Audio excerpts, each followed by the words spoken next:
Welcome to the Gamers Inn. Come on in, pull up a chair next to the fire. It looks like you've had a long journey. I'm your host, Jocelyn, and joining me as always is my co host, Ryan. Hello, Ryan. Hello. I'm doing everything in my power not to say hello in a weird way, as I've done the last 2 weeks.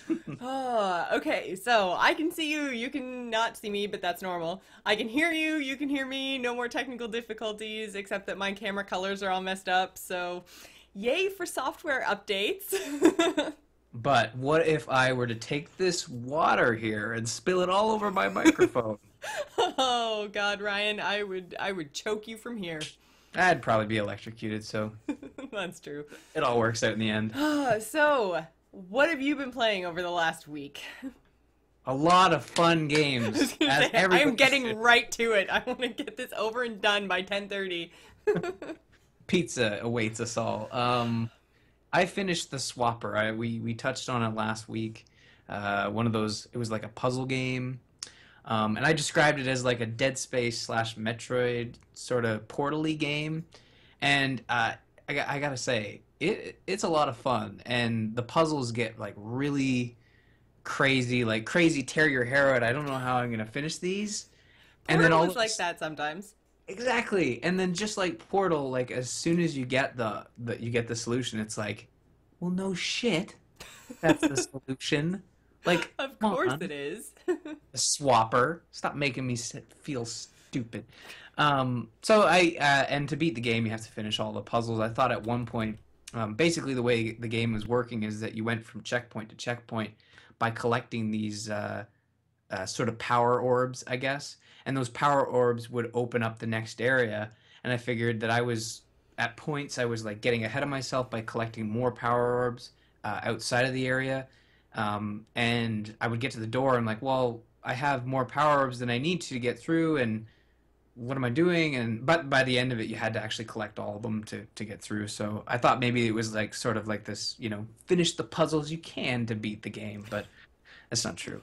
Um, and man, some of them were pretty crazy because it involves like I think since last we talked, they hadn't introduced like the anti-grav sort of, or sorry, this anti or the sorry, let me get this right. The gravity switching thingies, and you step on them, and then instead of falling to the ground, Let me it's get not this right, guys. I have to call them thingies. I don't want to mess this up.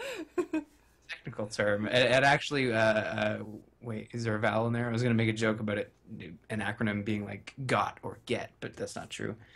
Anyways, yeah, when you walk over them, you switch and you end up walking on the ceiling like that, and and that sort of like totally messes with your head because remember I was saying that when you move, all your clones move at the same time. Yes.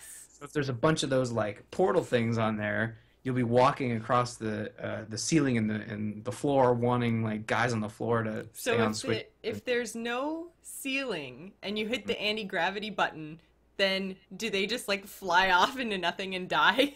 Uh, well, you do fly off. There's always, whenever they introduce those gravity things, there's always like a roof. But that roof could be as close as when you land, you'll be fine, or when you land, you'll die brutally, which you need to like swap out of your body because momentum doesn't affect your clone. So say you're going like a mile a minute, you're gonna hit the ground. You can shoot a clone out and then swap to that clone instantly, and that will negate your momentum. So you will live in this new clone, but the body you were just in will horribly just boom, and it's devastating. There's like a crack, and the body just goes limp. It's Really? awful. Yeah, and that's the body that was you like a second ago, and after a while, it's like, oh, I should feel bad about killing myself over and over again. But it's a really cool game, and it's one of those indie titles that just remind you that it's not all about the AAA, right? It's Mm. it's it's a lot of fun to play these little titles, and it was over in a couple hours, so it was a lot of fun. And the story's different. It plays on the whole like mechanic of going crazy on a space station and discovering these alien. It's very Dead Space, which it feels like there's not a lot of those stories. um, the stories lately are mostly like hero type trying to save the world, or Mm. hero type lost his memory. Um, booted up Remember Me today actually, and it's like Oh, I was thinking of picking that up. Is it any good? I like it. I'm having a lot of fun with it. I only played it for an hour, so I feel as though it's kind of like take a little Batman Arkham Asylum, throw some Uncharted in there, and bam, you got some It Remember Me. looked like Batman. That's what I was thinking because I Yeah. know we had such a good time here playing Batman. So I was just like, oh man, this looks good. It yeah, it's deceiving in the sense that like Batman, the combat is sort of similar where you're in you've come into a point, there's an arena, and you start fighting. Mm-hmm. Um, and the combat sort of similar, but when it comes right down to it, the combat is less like counter, do a bunch of different moves, counter. It's more you have two combos that you can constantly customize by like swapping moves that you unlock. Oh, okay. So you go like X Y X Y, and then later on in the game you can swap that out for X X X Y Y, and they are all different moves, and they're like from a pool of move lists, and there's no counter. It's all dodge. So you can either dodge in a direction, or you can like dodge towards an enemy, which sort of only happens when they're about to hit you. Mm. It's interesting. The combat is a little janky, but I'm really digging the story of it so far in the sense that it feels very different. And that's what a lot of reviews are saying, is that the story is almost worth playing and experiencing because it is so different. And the combat's not that bad. The combat's pretty good. But I mean, when you start talking about Batman and Uncharted, oh, the combat in Uncharted isn't that great either. But the climbing in Uncharted, is great. The climbing in this is kind of like just a way to get from point A to point B. It's not very inspiring, but it's still like pretty cool climbing. In other words, so far an hour in, that's why I wasn't going to talk about it. It's Okay. like it's kind of, but still interesting, and it's a female main character, which I have been saying that I want to see more of. Mm-hmm. So that also, I feel like I want to play through it just to see what they do with the character differently. So far, she's not annoying, so that's good. Uh, but I just gave the thumbs up. I know you can't see. oh, good, good. I would suggest picking it up, but I feel like it's a title that if you wait a month, it's gonna be half price. Ah, okay. Well, good. But I'll that's wait and then. that is no word on the quality of the title. It's just that I feel as though Capcom's gonna drop it like a hot potato. I didn't even realize that this was coming out. See, that's the other problem, is that the marketing isn't really behind it. I highly suggest playing the game, but if you've got a lot on your plate, then you might want to just wait. Well, that was my big problem this week is I had like a lot and nothing on my plate at the same time. I tried playing StarCraft, I tried playing SimCity. I think I'm just strategy gamed out because I actually ended up sitting down and playing Age of Empires 3 and I played for probably an hour and a half, but I didn't really have a good time. And I'm just like, you know what? I think maybe what I need is like some good WoW time or something RPG-ish or shooter or something. I think I've been in the strategy game headspace for so long that Right. I'm really burnt out. And I mean, I've been watching all kinds of casting of StarCraft games. So, I mean, like, I've been watching Husky every chance I get, and whenever he posts a new video. I've been watching the World Championship Series. And so I feel like I think I'm just StarCrafted out and Okay. strategy gamed out.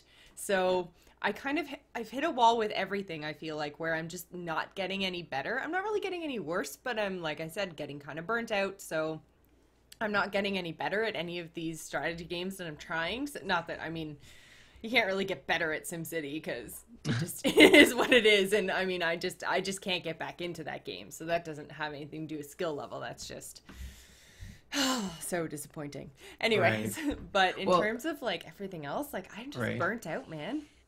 I feel you. I get that way sometimes too. Where this week I actually didn't play a lot of games. I finished the Swapper like right after the show last week. It's a fairly short game, and I I stared at my Steam Yeah. library for a good 20 minutes Oh, I hate trying to that. figure out what to play. And I don't have that many titles on Steam. I think I've got like probably 70-ish maybe. I can't even remember exactly how many I have in my Steam library, but I don't even have to scroll. Like when I have Steam maximized, I can see all my games from Age of Empires down to Ooh. Witcher. So I don't have that many. That is very commendable I because I know. certainly do not do that. My Um, self-control is insane. And I almost tried a couple of indie titles. I have Cube and something else. Um, I can't remember, but I have two indie titles that are kind of puzzly, like it sounds like the Swapper is, but I can't remember what the other one is. But yeah, one of them is Cube and one of them is something else. And I looked at them both and kind of went, I don't really feel like a puzzle. And then so I went with strategy instead. And I'm just like, oh, I make poor life choices. yeah, you know what? I mean, that happens all the time where you're just in between big titles that you know you want to play. And we're sort of in that point where there's not a lot coming out. Like, I mean, hmm can you name a game that's coming out in the next 3 months No, that you I mean, want to pick up? I feel like there's something coming out in the summer that I was excited about. But I Well, can't remember off the top of my head now. it's a strategy game. Civilization, the Oh expansion, yeah, but no, it's not the expansion. I feel like there's like a new MMO that's coming out or something.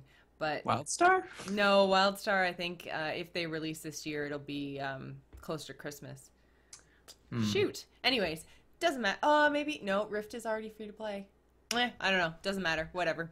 Um, but yeah, no. Basically, no. There's nothing that I'm very excited about. I know, like we always have this problem at this time of year, right before E3 and around E3. Nobody's really releasing anything. Nothing's really going on. You know, there's not that many news stories popping up. So yeah, I don't know. I just yeah, it was a rough gaming week for me this week. And for Oh, those I streaming, played Red Dead. That's you the other played Red thing. Dead. I played Red Dead. I am still playing that. Um, I'm You're loving it. enjoying it Oh. somewhat.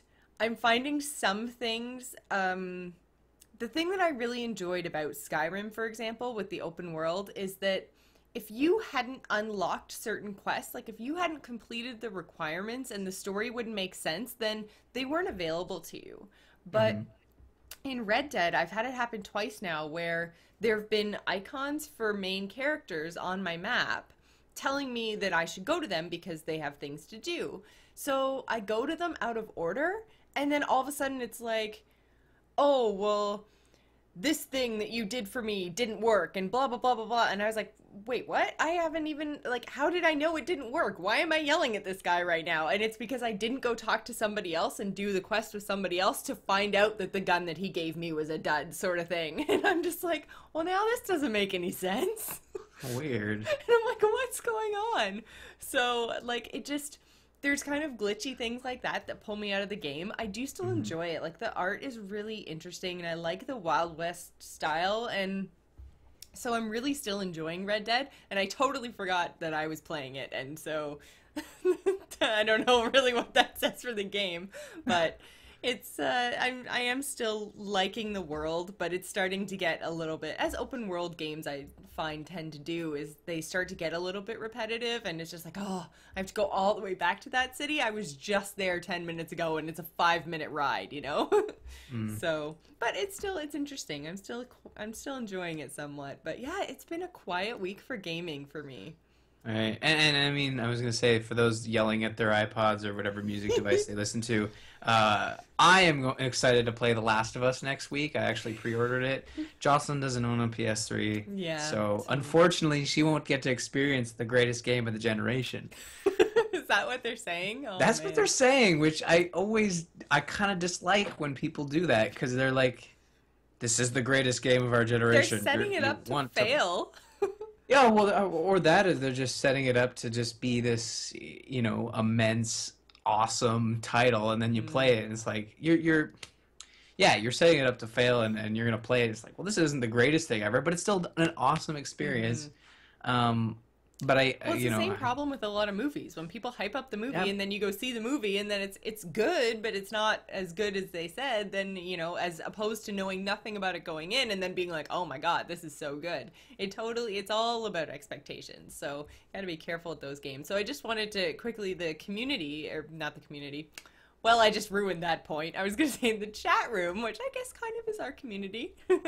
Close enough. Yeah, close enough. The chat room is saying that when they get burnt out, then they spend time with the community. And that is, I think, what I like the most about playing WoW is that being part of AIE and being able to sit there and at any time of day, at like any day of the week, there are tons and tons of people, like-minded people, who are there to sit and chat with. So, Right. I mean, I can spend hours in WoW and I'm not actually really doing anything. I'm just sitting there typing to the guild. So that is It's a true. big chat room. It is a It's huge chat room because for those of you who don't know, AIE is actually made up of 12 co-guilds now ever since World of Warcraft implemented, I think it's a 500 user cap on guilds, something like that. So AIE is so big that they've had to become all of these co-guilds.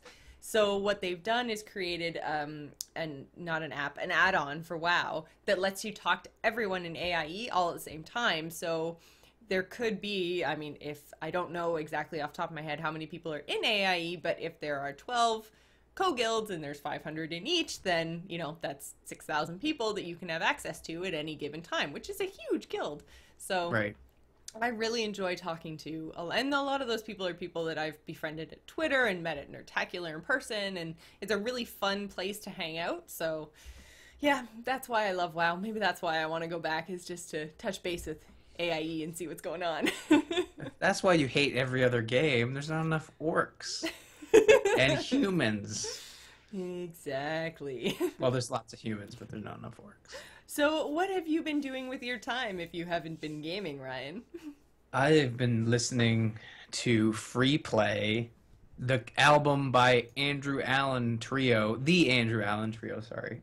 It's not out until I think Nertacular is when he's releasing it, but he sent out a couple of early copies. I bribed him with Kickstarter money. It's kind of playing right now because that was accidental.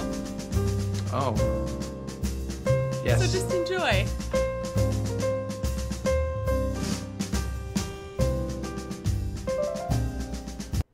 So yeah, that was the Andrew Allen Trio with the Zelda. Which one was that? That was Zelda, anyways. Yeah, the Overworld Theme. It's a jazz album, in case you couldn't tell. I don't listen to jazz, Jocelyn. I'm just Neither gonna do start I, off, Ryan.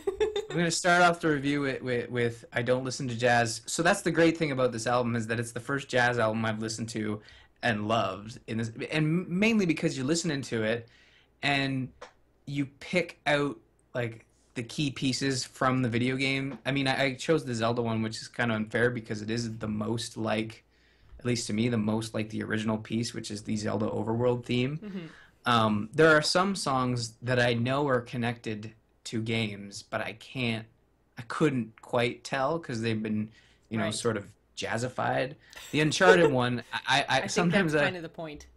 yeah, and the Uncharted one is really diverse in the sense that it's really hard. It's really kind of hard to tell, but you can pick the pieces out of it that are like Drake's theme. The track list is really diverse in the sense that it Covers feeds a off. lot of genres, doesn't it? Yeah, it feeds off of like the early stuff. Like you got your Marios, your Zeldas. There's even a Metroid one in there. But then you have like newer, like quirkier stuff like Katamari Damacy. Have you ever played Katamari? No. Have you ever heard of Katamari? No. It's got very wacky Japanese music, Jocelyn. It sounds like fish. I don't know, maybe one of them's a fish. I don't know. I'm sure one of them's a fish. That's how Katamari works. So there's definitely calamari, that's why. Because octopus. I don't think that's right. Yeah, That's right. calamari is no. Is it an octopus? It's a thing. It's what I you know call calamari is either squid or octopus. I can't remember, one or the other. At restaurants, that's what it's called when it's cooked and served. It's calamari. I'm don't not like making it sushi. up. I'm not saying you are. I just don't like sushi. But maybe if someone remixed it as a jazz album, I would like sushi. That doesn't make any sense. So it's really cool because I listen to a lot of video game music. So when I listen to this, I can pick out specific parts of the video game music. And I think this is the first album that's sort of just been a straight up remix of a bunch of video game stuff. And it's really neat to actually enjoy it. I really do enjoy it. A lot of a lot of great tracks on it. I've never reviewed music before or talked about it, so I don't really know what else to say. Do you have any questions about it? Toss me Um, in here. when does it come out, and when are we interviewing him? I haven't talked to him about that, but I'm hoping he'll be on before Nerdtacular.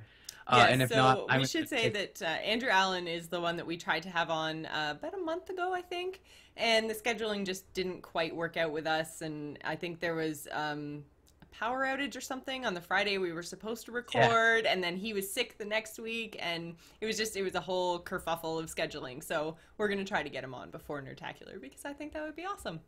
Yeah. And if So not, take a microphone and put it in his face when we're in Utah. that's true. Oh, live interview. Nice. Yeah. Although I guess what we kind of do is live anyway, so But live and in person. This way we can actually make sure he is alive. that's Because we'll be true. there. Uh, but I highly recommend checking this out. And I hope he plays some of these tracks for us. Because he's going to be doing a concert there too. Oh, very exciting. So, Ryan and I really appreciate your continued support of our show, along with the support of our sponsor, Doghouse Systems. You can use the code TheGamersIn to double your RAM when you purchase a new gaming rig. 4 becomes 8, 8 becomes 16, but 16 does not become 32. That would be crazy. Head on over to doghousesystems.com and get your order on, which brings us to Quickfire News. Ryan? Ooh. Diablo 3 smashing current consoles on September 3rd. During the initial unveiling of the PS4, Blizzard confirmed Diablo 3 would be arriving on PS3 and PS4, and this week it's also been confirmed for Xbox 360. When asked about an Xbox One release, Blizzard said they have no further platform announcements to share at this time. Boom! SimCity for Mac is delayed. The original release date of June 11th is almost upon us, so of course EA waits until the very last second to tell us that we're not getting anything until August. Given the crapshoot that was the PC launch, this is probably a good thing. Hmm. Fable Anniversary announced. Microsoft has confirmed that the new game from Lionhead Studios will be an HD remake of the original Fable for Xbox 360, including the Lost Chapters. The remake features achievements, smart glass, leaderboards, new UI, and a full 1080p HD visual update. I'm so excited about that. That's freaking awesome. I will be pre-ordering a collector's type edition of that. Bethesda takes heat over their trailer release. Yesterday marked the 69th anniversary of D-Day, the day the Allies stormed the beaches of Normandy and began to take back Europe. It was also the day that Bethesda decided to release the trailer for Wolfenstein: The New World Order, which depicts an alternate history of what would have happened if the Nazis won World War II. The tasteless move led to the trailer being pulled from some news sites. Bethesda insists it was a coincidence. Canadian economy sees big bucks from games. At the Ottawa International Game Conference last week, Entertainment Software Association of Canada President and CEO Jason Hilche revealed that the video game industry added around 2.3 billion to Canada's national GDP throughout 2012.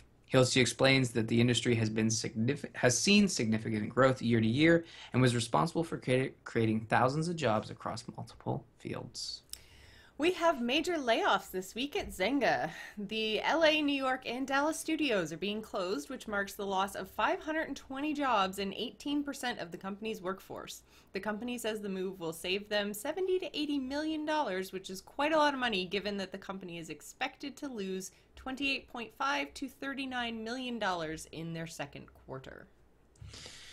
New Halo game exclusive to Windows 8. Halo Spartan Assault is being developed by Vanguard Games, developer behind Gatling Gears and Greed Core, for Windows 8 tablets, smartphones, and PCs. The twin-stick style top-down arcade shooter is set between the events of Halo 3 and Halo 4, touching on the early days of the Spartan Ops program. Release is expected in July and hopefully down the road on other platforms people actually use. The co-founder of Oculus Rift has died. The extremely sad news hit the gaming community last week as 33-year-old Oculus co-founder Andrew Reese, or Rice, do we know how to say that? I'm not sure. Sorry, guys. Was hit by a car while crossing the street. The car in question was involved in a high-speed chase trying to elude police and ran a red light. Our thoughts and condolences go out to Andrew's family, fans, and co-workers. And so on that note, I had all sad news today, guys. I'm really sorry, but on the Gamers In front, we have some really good news. And I totally forgot to actually get a picture, but we have partnered up with /Loot to give you guys an option that is a little bit less expensive than a brand new gaming rig if you would like to support us here at the Gamers In. So now we are offering Gamers In t-shirts. If you order right now, I sound like a telemarketer. Okay, I'm going to rephrase that. The next 12 callers will get $5, blah, blah, blah, blah, blah. That's not the deal. Until Nerdtacular, there are a couple of codes that you can use at /Loot. The first is N13 deal, which will get you $2 off your order. Actually, I don't know if it's $2 off your order or $2 off your off per shirt, but anyways, N13 deal is going to get you $2 off something. And then N13 ship is for those of you that are actually going to be in Utah for Nerdtacular, and that'll get you free shipping, and you can just pick your shirt up right at the conference. So I'm super excited. I know Ryan is super excited, and Ryan is going to talk about how excited he is while I find the link and throw it into the chat room. I already threw it in there. Oh, dear Praise God, the t-shirt gods. You're so ahead of me. All right, so well, you were talking. Yeah, really. If you go to /Loot and click on t-shirts, you will see the Gamers In link that you can click on there. So if you're interested, go pick up a t-shirt. Right now they are white and gray, but I think black is on the way as well. So very exciting times. Black t-shirt. I want a black one. I want black and white. I'm not such a fan of the gray, but I like the black and the white. I've never been good with ash. This is an off black. It goes all the way back to Pokemon, doesn't it? I was a gray guy. I was on Gray's side. The other guy's name? I have no idea. Bother me all night. So that brings us to our topic of the week, and this week we are talking about Microsoft. As always, I can't wait till these products actually launch so we can just stop talking about all of this, but specifically this week, Microsoft tried to clear up everything that was around their, not privacy policies, but basically they had three things that everybody raged about after the Microsoft event. The fact that the console had to be always online, the fact that it wasn't going to support used games, and the whole always on Kinect thing with the voice listening in on and the always on camera and all of that kind of privacy issues surrounding an always on Kinect. Microsoft has now clarified some things. So Ryan seems to be bursting at the steams right now, so I'm just gonna let him take it away before he rips my head off. Are going. Okay, I just wanted to say the Kinect thing is the only thing that Microsoft really didn't need to say anything, because all they needed to say was, really, you think we're gonna spy on you? How come everybody's so up on the government is spying on us thing? I read how many tweets from normal people that week, this week, today. that week, stuff with the thing. It's not about spying. Really? You're doing that many bad things, you have to worry about the government seeing what you're doing? Just stop doing illegal things. All right. Are you done? Keep your pants on when you play Xbox. I have learned to accept it. Why can't you? Because I hate pants. Pants true. suck. Pants suck. That's why the camera is pointed at it, like it's at our faces. This is why I don't have a standing desk. Are you sure? It can measure your heartbeat, Ryan. Think about that. Might not want to play Tomb Raider. No. That'd be really good for online dating apps, and then you can tell if somebody's getting really weird based on their heartbeat, and be like, yeah, I'm gonna have to live in life, and then hang up. Oh my God! Stop!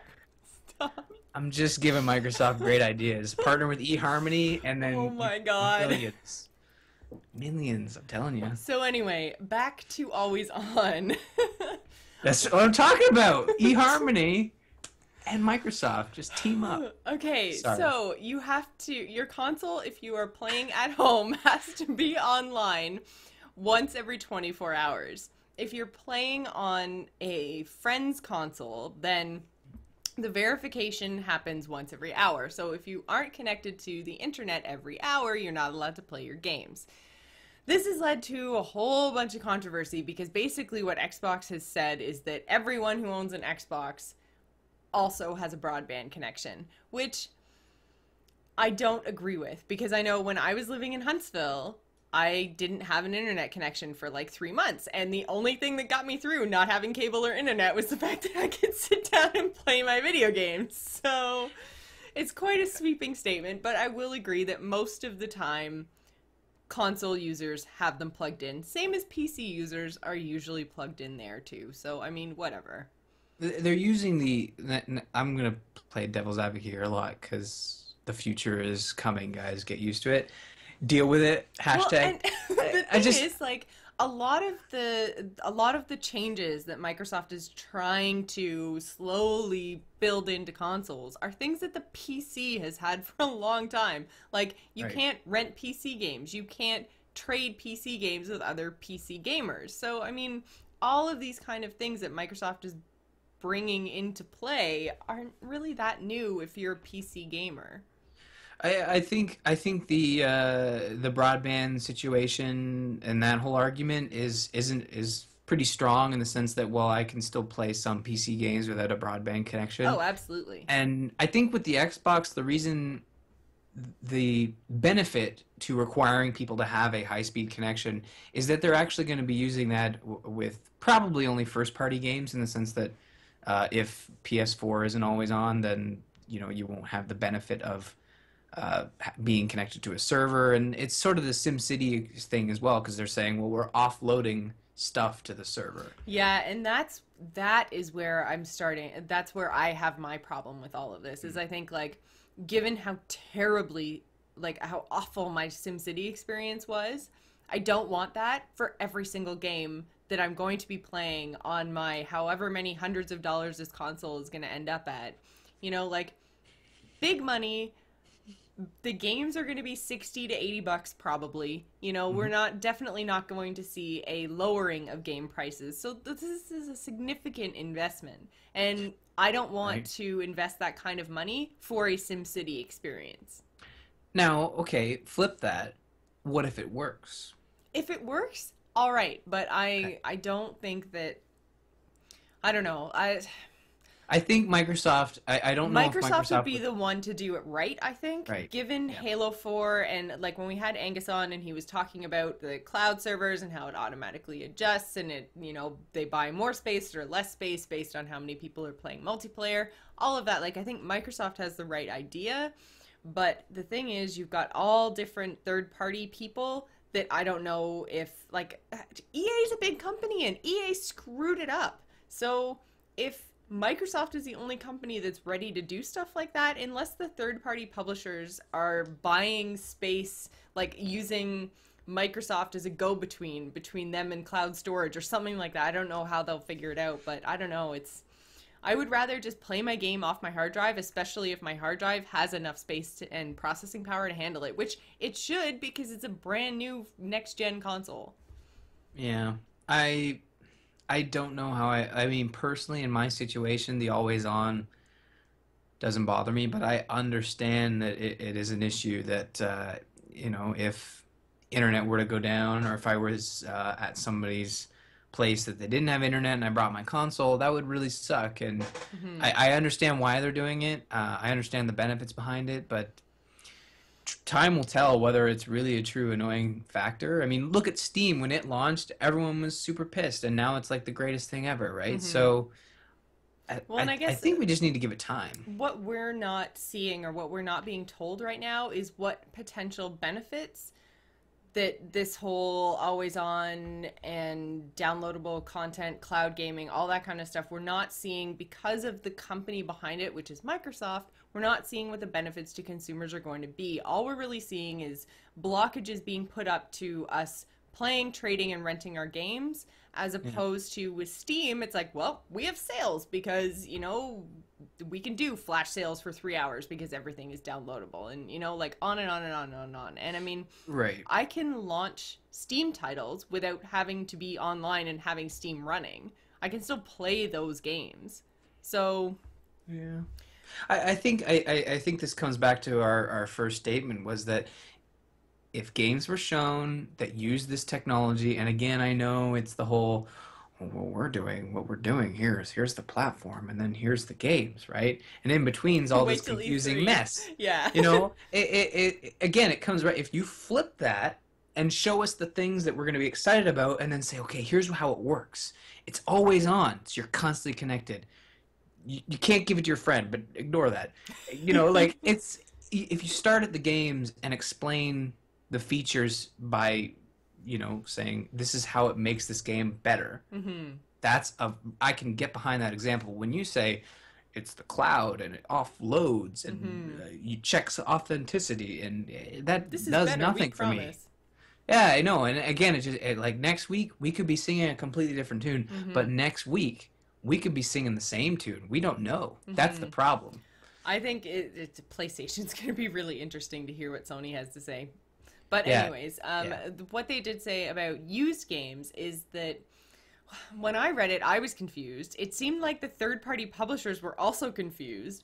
But what Microsoft said and what was kind of announced back with the launch event was that they were going to be charging used games. We had this whole big conversation about what that was going to mean for used games and how it was going to be this huge blockage to, GameStop and EB and all those other companies. So basically what Microsoft has said is that it is built into the system.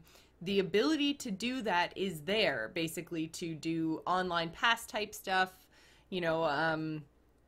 any kind of what's another thing? There was the online pass, there was something else, but basically charging you for reusing games is built into the Xbox One ecosystem, but Microsoft is not enabling it. That will be the choice of each individual publisher. So it kind of seems like Microsoft wanted to do it and then went, oh, backlash. So like external companies can try it and they can take the heat if that's what they want to do. So I don't know. They're still used games. You just have to transfer. The license gets removed from your account. Yeah, they're still used games. The license gets removed from your account, and I assume the space is freed up on your hard drive, which is fine because, I mean, that's how it works now, right? Is basically I take out the disc, I take it to GameStop, I can't play the game anymore. So you delete it. Yeah, that doesn't sound so bad. You know what? It works exactly like a PC game, except it still retains its value. Yes. It's win-win, is it not? You're not allowed to rent games. That sucks because I've been renting games. There is absolutely no renting allowed on the Xbox One. Well, didn't they say that they are still? This They're isn't still in the exploring it, which means they're gonna let us get them in our living rooms. We're gonna get so excited and used to the way that it is that we're gonna totally forget about the past and that whole renting games thing. You guys are gonna put Blockbuster out of bit. Oh, right. Never mind. So, okay, a lot of people have been arguing that because they're sort of doing this whole like license transferring thing and cracking down a little bit on used games, making it harder, that we would be able to see sales like on Steam where they will have these flash sales. I know we probably can't predict that now, but it would be interesting to see if we get to that point. But I mean, do we think that'll happen, or do you think Microsoft will just be happy to keep charging us full price? If Xbox Live is showing us anything, it's that Microsoft is going to do whatever makes them the most money, and if there's no incentive for them to have flash sales like Steam, if PlayStation goes the same way that they're going right now and basically introduces us to all the same concepts for the PS4 on Monday, then, I mean, they have absolutely no incentive to have to do that, and so I don't think they will. Do you think a lot of people are sort of defending Microsoft by saying, well, you're stupid if you think Sony isn't going to do this? Do you think they're just saying that to kind of like give Microsoft the benefit of the doubt, or do you actually think like Sony will do all this? I think that generally the market for everything moves the same way. Like you see it in movies all the time, for example, where disaster movies are huge and then two different studios come out with the same, like there was like Dante's Peak and then Volcano, and there was Armageddon and Deep Impact and the same, and it's not like those things are, it's not like somebody goes, oh man, they're making an asteroid movie, we should totally make an asteroid movie. It's just the trends of the market, and then studios bring these things out at the same time and kind of go, oh man, well, we can't stop now. So plus, I mean, obviously there's corporate espionage and everything else, but I am sure that Microsoft is probably not rolling out all of these huge changes that they know aren't going to be popular if they're not 100% sure that their competitor is going to be doing something either exactly the same or very similar. Yeah, I mean, I think Microsoft's a smart company, and sure, it's a surefire bet to say, well, if they're doing it, we can do it without, even if we are going to take the backlash at the beginning. But really, what it matters, it really matters in November when these things launch. Mm-hmm. That's when it matters. So chat room is saying that it's Microsoft fanboys, and that Sony will have learned from the PS3 launch. And that's all fine and good, and I hope you're right. But like I said, I think I will be very surprised. Like, it could go either way. I think I will still be surprised if Sony is just like, hey, yeah, used games, and our network is still free, and all this other stuff. Basically, everything you hate about Microsoft, yeah, we're not doing any of that. They have a really good opportunity here because they could have taken the last few months to see what Microsoft is doing and revamp their stuff internally if that was their choice. But I think that would be a good move, but a surprising move. I think they're probably going to be going down the same sort of road as Microsoft is taking with the Xbox One. I think Sony is smart by being quiet right now, and if they don't say anything, we can't speculate about anything. Well, all we can say is they might or might not do it, and I think that if they're quiet about this stuff at E3 without specifically confirming that they will or will not do it, they're going to get questions, and they're going to get Microsoft, in the sense that at the end of the Microsoft reveal, the tent thing, everyone was questioning them, and there was all that miscommunication, and that's what caused this whole mess. Yeah. And I think the same thing's going to happen to Sony if they don't like just tell us. Yeah. And I think they know that. I mean, they can't. Yeah. I assume they're not stupid, and they have learned from their mistakes. If you look at their February reveal, and I really hope they don't do this, because I like to see companies squirm sometimes. Microsoft thinks they're on top of. They are. No, Nintendo will not win. Nintendo will not win. Yeah. Even I know that. We could have the greatest Zelda game ever made. Yeah. The chat room just chimed in and said that if Sony goes the same way as Microsoft, then they're idiots, and then Nintendo will win it all. And we're just like, no, probably not, but. No. No. As much as I'd love, I remember when the Wii got announced, I was excited, and everyone's like, the Wii's gonna kill them. And it ended up doing pretty well for them in the beginning, and I was like, I'm not gonna get cocky. Nintendo's probably gonna lose. They're gonna do something. I think that I think you're right, though, that in the sense that Nintendo isn't doing any of this, but they're also not doing a lot of the cool stuff that Microsoft or Sony are going forward with. Yeah. So yeah, I think that's pretty much it for the Microsoft stuff this week. So we do have one final announcement for this show, which I did announce on Twitter and Facebook. So if you're following us there, then you already know this. But our E3 special has been moved from Monday to Tuesday, which I think we mentioned last week. So we're now doing our show on June 11th. We're going to be talking about all of the press conferences that happened on the 10th. So that's all the big ones. We've got EA, Ubisoft, Microsoft, and Sony, right? And then plus whatever Nintendo throws in there at unofficial conferences. And we are going to be doing that at 6 p.m. Eastern Time, which is 4 p.m. Mountain Time.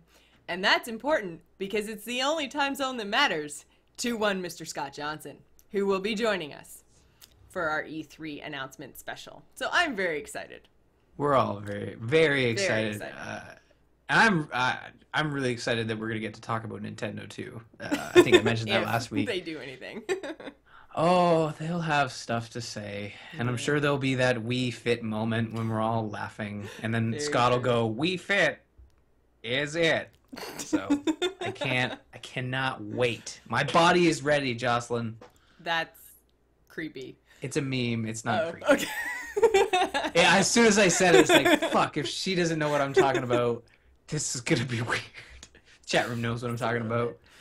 Yeah, so we will be going live. And actually, one other thing about the show on Tuesday is that because Campaign Roundtable actually records on A Move at the same time, we will be doing our show on our Gamers In Twitch channel, which is twitch.tv/thegamersin. So join us there with special guest Scott Johnson on Tuesday to talk all things E3. And I think that pretty much wraps the episode. Anything else to add before I finish her up? E3, man, I'm super excited. I'm also excited. Oh, one more thing to add about E3. Ryan, not reminding me, smack. We are still doing our regular episode next Friday. We may be a little bit late starting, but Ryan and I are going to just sit around and chill and talk to the chat room starting at our regular time because we have a special guest, Paul Swickard, who joined us last year for our E3 coverage. He is on the floor at E3, and so he will be joining us on Friday to do a roundup of all of the announcements, not just the big four on Monday. So that will be regular A-Move channel, regular time, give or take. You might just get to hang out with Ryan and I for a bit of a pre-show before Paul shows up because he's on the Pacific.